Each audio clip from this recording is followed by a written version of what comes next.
So, we are about to give you guys some very important information for traveling during COVID-19. Take this very seriously. Look, oh God, we have Chanel outside. She's, what is she doing? Coloring in her coloring book. She's so sweet.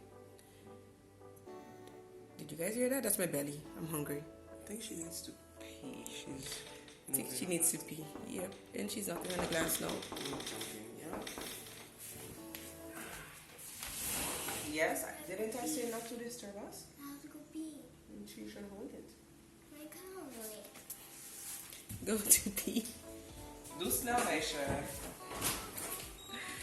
Kids, they always need to pee or something because whenever you tell them to do one thing, they always have their own agenda.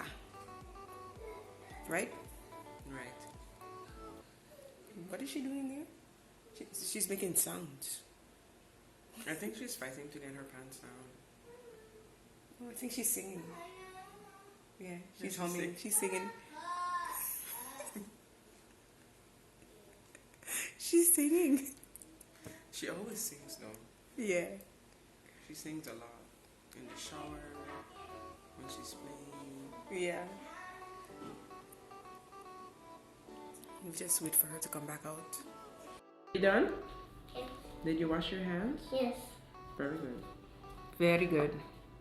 And you're not gonna disturb us again? Mm-mm. You sure? You promise? That was a no. That was a no. These doors so hard. It's for me. Have fun. The amount of fingerprints on that door is crazy. Anyways, let's get into this video.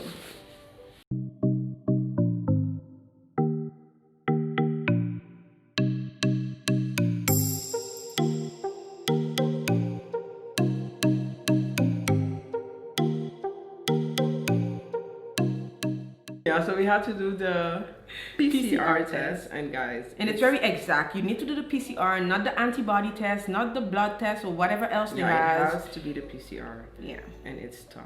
It was tough. It was. Well, for me, not really. I was scared. Yeah. So I don't like pain. Yeah, at first we were hoping that we didn't get the test where they go through your nose with that huge Q-tip. They would literally reach your brains. But unfortunately, that's the one that we got. And that is the PCR. Yeah. So my sister went in first and she was like, oh my God, you're touching my brains, man. And her eyes started tearing up. And after she was done, I was like, Ata, on a scale from 1 to 10, how high is the pain? She's like, 10. And I'm like, oh my God. But I know she's a weakling. So I'm like, okay, maybe for me it's going to be like an 8 or a 7. Yeah. And then I went in. It was more pressure than anything. I really didn't feel any pain. It was more pressure. I thought it was painful because first they do a swab in your mouth. They told me to open my mouth, and he went swab, swab, swab. Actually, they swab your throat. Yeah, kind of at the back of your throat. So not Yeah. like hair. It's like at the back of your throat. And then the same swab, they put it in your nose. And I thought this guy was going to stop, like when he reached a certain point, but it was like deeper. Yeah. And I was like this in the chair, going backwards with him every time he shoved it deeper. Yeah. Well, if you say he used the same swab, you should say that he switched sides and used the other one, because now it sounds like the same thing he put in your throat, he put in your nose. Oh, well. But it's a two-sided Swab thing. long Q-tip thingy. Yeah. Yeah. So yeah, we got our results in 1 day, 24 hours. They say like you would get your results in 24 hours, but we got it in like a little longer. A little over 24 hours. Yeah, it took a little over. So we started to get worried because the test has to be done 72 hours, maximum 72 hours before your flight. So if the test is older than 72 hours, then it's not invalid. valid. Yeah. Yeah, so, and also what's important is that on your certificate, because when you get your result, they send you a certificate saying that you're negative, you've tested negative, and the date of the test and the date of the result has to be on that certificate. Else when you reach to Schiphol Airport or when you reach to St. Maarten, They're going to give you you're problems. going to have a problem. We've seen many people on the airport arguing because they did do the test, but there's no date on the test. Yeah. And So then they have no idea if it was done within the 72 hours. yeah, so that's a huge problem. So that's important for the COVID-19 test. Yeah, so after we got the results of the test that it was negative, we uploaded it to the questionnaire on St. Maarten. You have to fill in a lot of questions. You have to say who you're traveling with and put in their full information as well. Yeah. And then it's going to approve it online. But because it's approved online doesn't necessarily mean it's going to be approved when you reach at the airport, because you're going to check everything over. Yeah. Yeah. So that was it for everything before. Yeah, before. So it's the COVID-19 test, and you fill out the health declaration form. And then at Schiphol Airport,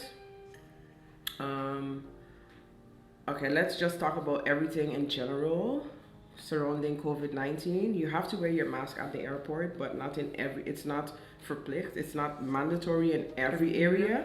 In some areas, or if you want, you can take off your mask. A lot of people kept it on, but also quite a good few people didn't wear their mask unless it literally said wear your mask in this area.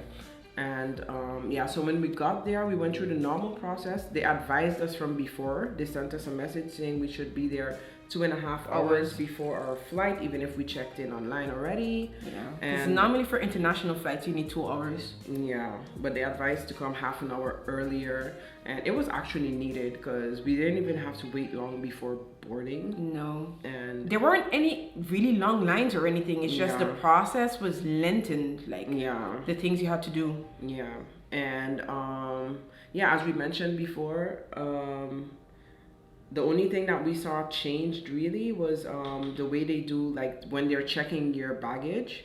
Before, you would have to have your laptop out, your phone out, all electronics has to go in one bin, and your passport also has to be out. But now they tell you to put everything in your bag. They want you to put your phone in your bag, your passport, your laptops, everything has to stay in your bag. You didn't even have to take out your liquids. Yeah, you don't have to take out your liquids or anything. They just tell you to keep everything in your bag. And I asked the guy and he was like, yeah, put everything in your bag so it doesn't get stolen. And I'm like, okay. And yeah, that was it. And then besides that, the process was pretty normal. They do check for the test though when you're giving in the baggage. When you're giving in your suitcase, did they ask for the test? No. Because that's where the guy got in trouble because his test didn't have the date on it. No. Oh yeah, when you're checking in at KLM with your suitcase. Yeah. Because if you have like extra luggage, it needs to get checked in. They weigh it and everything. You need to show them the test as well. Yeah. So you show them the test there. That's the first counter you go to give your suitcase. So they ask for the test there, and then you go to your gate. And well, before reaching your gate, you have to go through Maarten. Yeah, and normally you don't have to go through that. And there they check your passport. They check again the test, and yeah, then they send you through. Then you can go to your gate. And then at the gate again, you have to show the test again. Yeah. Before you get on the plane. So it's like 3 checkpoints. Yeah, it's 3 checkpoints. Yeah. And we were going on KLM, and it landed on St. Maarten first, and then it would go to it was going to Aruba. And apparently St. Maarten has its own regulations, and Aruba has its own regulations, and then everyone is in the same line, and then the lady who's checking has to ask, are you going to St. Maarten or are you going to Aruba? If you're going to St. Maarten, this is what you need to show me. If you're going to Aruba, okay, this is what you need to show me. Because they needed something else, like totally different. It wasn't like a test or something. It was some other document. Yeah, they also had to get some approval online or via email. If they don't have that email, they had to show that email, that approval email. If they didn't have it, then they weren't allowed to board. Yeah. So it was like a whole total different process from what we had to do to get to St. Maarten. And yeah. Then we got on the plane, guys.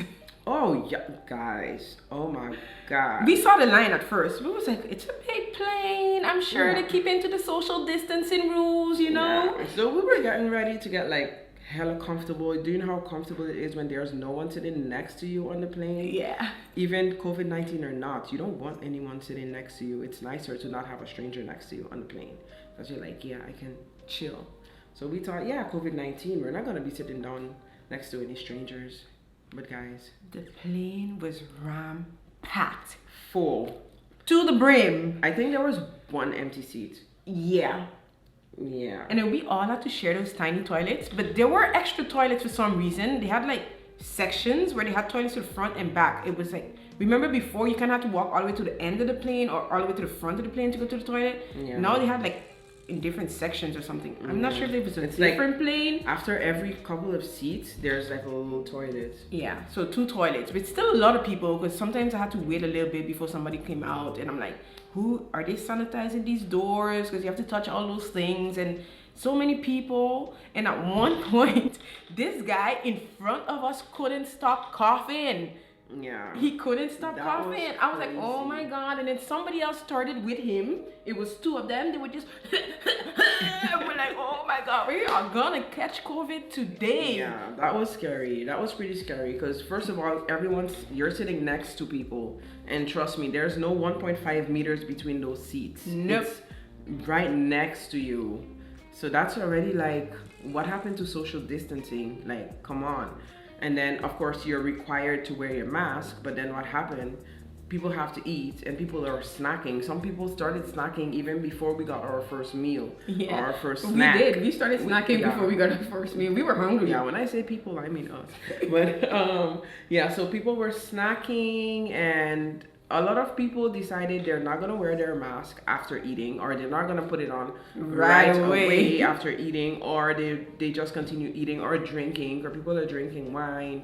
You're gonna be drinking wine and you're sipping awake. on your wine and watching your TV and whatnot. Exactly. So what's the point of putting the mask on? And yeah, some people fall asleep forgetting to put their mask on, and yeah, so you're on a plane sitting next to people and people don't wear their mask. I mean, I had mine off too. I mean, who's gonna wear a mask for 9 hours? 9 hours is a long time to wear a mask straight. So yeah, it's pretty scary in the airplane because I just didn't expect the plane to be that full. That was the only thing. I thought they would like book less seats or something in order to social distance. Yeah, but they didn't. It was totally packed. They're trying to make their money back. They need to make that money back. They're not looking to go bankrupt. Well, that's about it. And Chanel is getting impatient. I think she's done coloring. She's knocking on the glass. I think we gave you guys everything we went through. Oh yeah, when we landed. Oh yeah, that was another thing. That's a different thing, yeah. So when we got to St. Maarten, we landed and we were waiting. Of course, there's always a line to get off the plane. And then before we reached like to the front, the lady started telling people, have your health declaration at your hand because they're gonna check it at the door. So before you leave, before you even step out of the plane, there's a representative from the airport that's asking you to just show your health declaration. So all you need to do is just show her that you filled it out, and then you go. And then you go to the airport, and then the checkpoint, they also checked for the test and the health declaration form and the normal stuff. But we were expecting them to advise us or tell us that we need to quarantine for 2 weeks before or something. Yeah, but they didn't mention anything about quarantining, I guess because we had the test or something. Yeah, I have no idea. Yeah, they were kind of rude, I'm sorry. Yeah, because they did mention like even if you have the COVID-19 test, you still should quarantine when you get here, but they didn't mention anything. And yeah, like Alta said, the customer service at the airport, I mean, this is the first place people go through. Like, what they get at the airport is the first impression of the country, of the island. Like, we can do better than this, man. Like, if you have problems, keep it at home or call in sick that day. And we understand that COVID-19 is a stressful time, but yeah, whatever.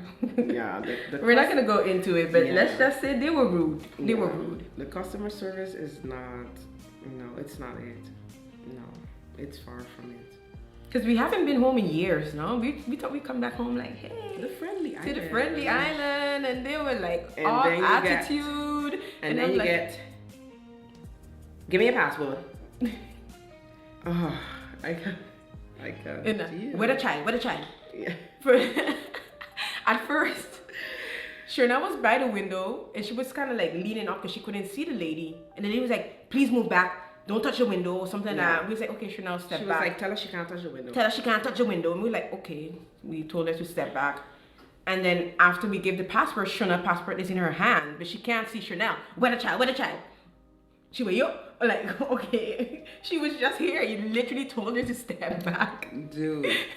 So the first thing, right? I started getting annoyed because, okay, we're in the line. Normally, you should wait for the person to call you before you go to the window. Fine, I agree. So my fast self went to her window before she called me. She could have been like, miss, I'm not ready for you yet. Can you please go back in the line? No, she was like, can you go back in the line, please? And I'm like, oh, okay, I'm sorry. My bad. So I went back in the line. And then when we got to the window, it got even worse. Like, yeah, and then we had to put our carriages, like the suitcase, on this thing. So we decided, you know what, we're gonna wait until they call us at this point too, because the other one gave us attitude. So we stood there like two dummies, waiting for somebody to tell us to put the bags on the thing, and then they got attitude with us because we didn't put the bags on the thing. And I'm like, and we don't even know like where to put the bags. Like after the hurricane, everything changed at the airport. Yeah, it's like really tiny it's now. like temporary installations that they have there for certain things, and it's complicated. But before we even got to that second point, we had to ask her if she was done with us. Yep. Like, she's finished checking whatever she's checking. First of all, she barely communicated She with didn't us. talk. Like, she just says like passport, this, that, the and test. Then, and we're like, okay. So we gave her everything, and then she put them down, and she's watching us, and we're watching her. And I'm like, was that it? And she's like, yeah. And I'm like, okay. So I guess, I guess we can go now. Yeah, like, oh my God, come better than that, man. We can do better than this. I mean, if we're gonna call ourselves the friendly island, we need to be friendly from the airport. That is the first impression. Come on, like, they need training. Someone needs to train them. I'm sorry, but they need training before they go to those windows, because it's not nice. It's not nice. Yeah. And we can deal with it. We can deal with it. You know, we're from the island. We can deal with that shit. We can deal with that. We get that at census office. Everywhere you go, it's at this point, it's culture, I would say. We get bad service everywhere, but I mean, for a tourist to come and get that type of service, I don't think it's nice at all. But yeah. This video is longer than it should have been. Yeah, way longer. But we hope the information was useful and that you guys do your own research if you're going somewhere. And as always, protect yourself, hand sanitize your hands, wash your hands with soap, like a lot, and wear your mask. Yeah. Bye-bye. Bye. Hey, you made it to the new video. Did you like? Did you subscribe? Don't forget to share.